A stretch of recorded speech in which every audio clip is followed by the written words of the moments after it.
כ-1,000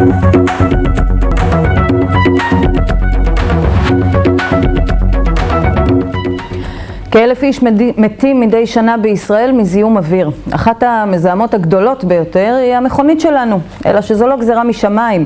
במנוע של המכונית שלנו נמצא אביזר קטן שדואג לירידה משמעותית בריכוז הרעלים שנפלטים לסביבה. הפריט החשוב הזה נסתם אחרי זמן קצר והזוהמה חוזרת לחגוג. אזרח אחד, נשמה טהורה, הבריק רעיון. גדי בר ציון עם הסיפור. זה הכל. זה הכל.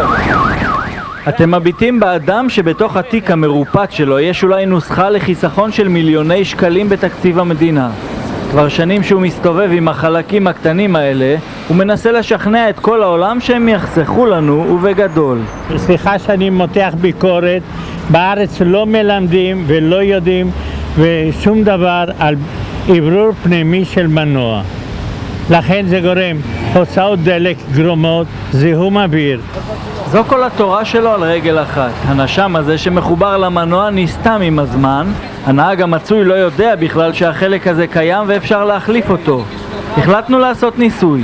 ללא התראה מוקדמת הצטרפנו לניידת של המשרד לאיכות הסביבה.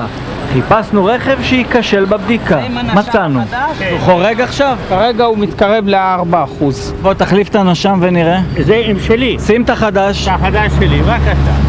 עכשיו נתנו למנשה לעבוד. זה לקח לו בדיוק 2 דקות.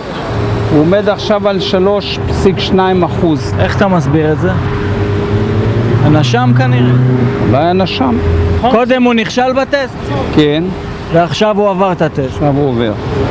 מנשה גם טוען שחיי המנוע מתארכים כשהנשם תקין. רק החלפנו את זה, חיברנו את הצינור לאן שהוא היה צריך להיות. תראה לחיוך, תן בנזין. יש הבדל? יש הבדל, יש הבדל. רצינות או שאתה מסתלבט עליו? רצינות, לטוב, לטוב. כשבן אדם בא נותן לי טיפול 150 שקל עבודה או 160 שקל עבודה ואני אראה לך חשבונית שחור על גבי לבן ואני פותח לו 4 גלגלים ברקס לבדוק וכל זה וזה יותר מדי מעל ומעבר לתשלום, אני גם צריך לחפף. עשרות מכתבים שלח מנשה לכל גורם אפשרי כדי שיתייחסו לנשמים המשודרגים שלו. אחרי הכל הוא מציע לממשלה לחסוך מיליונים בתצרוכת דלק והפחתת זיהום האוויר. קיבלת תשובות מהם? רק מאחד. אנא התאזר בסבלנות. חשבנו על כמה סיבות אפשריות לכך שמנשה לא קיבל התייחסות מאף גורם. הנה חלק מהם. אנחנו עסוקים, הכלב אכל לנו את המכתב, ואולי שלא יבלבל לנו במוח, אנחנו לא מעוניינים בהארכת חיי המנועים. זה מכניס פחות כסף למדינה. תחשבו על זה, כשמכונית שווקת, תופסת את מקומה מכונית חדשה, וזה כבר הרבה מיסים.